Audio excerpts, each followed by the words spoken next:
नमस्कार मित्र हो, त्रिशा विज्युअल लर्निंग चॅनलमध्ये आपले सर्वांचे स्वागत आहे. तर आज आपण पाहणार आहोत डॉक्टर बाबासाहेब आंबेडकर यांच्याविषयी खूप सोपा व सुंदर मराठी निबंध.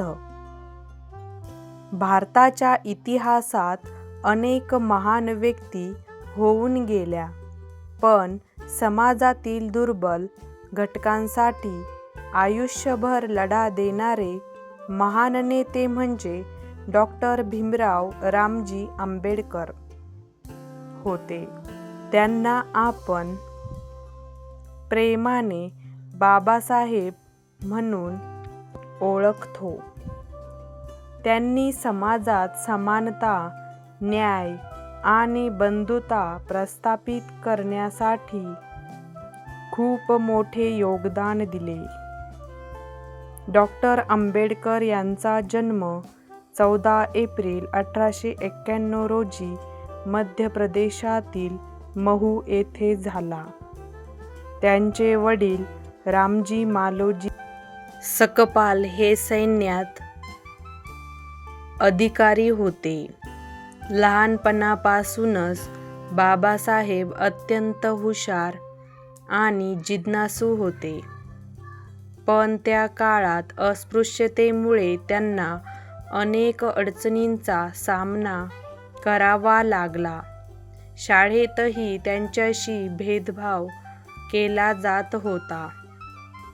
तरीही त्यांनी शिक्षणाची वाट सोडली नाही. बाबासाहेबांनी उच्च शिक्षणासाठी परदेश गाठला. त्यांनी कोलंबिया युनिव्हर्सिटी आणि लंडन स्कूल ऑफ इकॉनॉमिक्स येथे शिक्षण घेतले. त्यांनी अर्थशास्त्र, कायदा आणि राजकारण यामध्ये प्रावीण्य मिळवले. इतके उच्च शिक्षण घेणारे ते त्या काळातील पहिले भारतीय होते. भारतामध्ये परतल्यानंतर त्यांनी समाजातील अन्यायाविरुद्ध लढा सुरू केला. त्यांनी अस्पृश्यता दूर करण्यासाठी आणि सर्वांना समान हक्क मिळवून देण्यासाठी अनेक चळवळी केल्या. त्यांनी बहिष्कृत हितकारणी सभा स्थापन करून दलित समाजासाठी काम केले. त्यांनी लोकांना शिक्षणाचे महत्त्व समजावले आणि शिका, संघटित व्हा आणि संघर्ष करा हा संदेश दिला.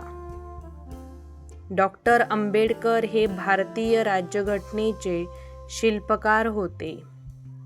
त्यांनी भारताच्या राज्यघटनेची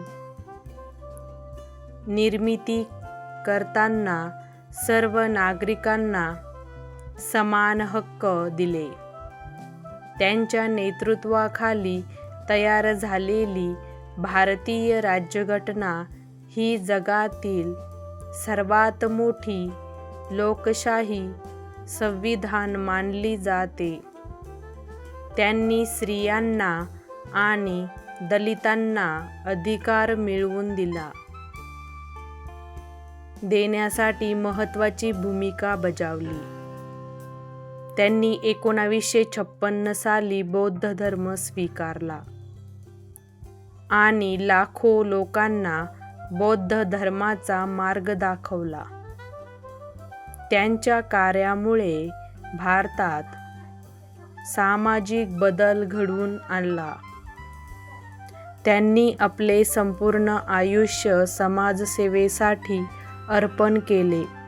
डॉक्टर बाबासाहेब आंबेडकर यांचे निधन 6 डिसेंबर 1956 रोजी झाले. त्यांच्या कार्याचा सन्मान म्हणून त्यांना भारतरत्न हा सर्वोच्च पुरस्कार देण्यात आला.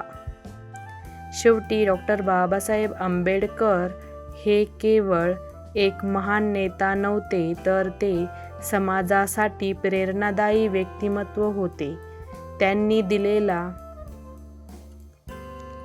समानता आणि शिक्षणाचा संदेश आजही आपल्या जीवनात मार्गदर्शक ठरतो.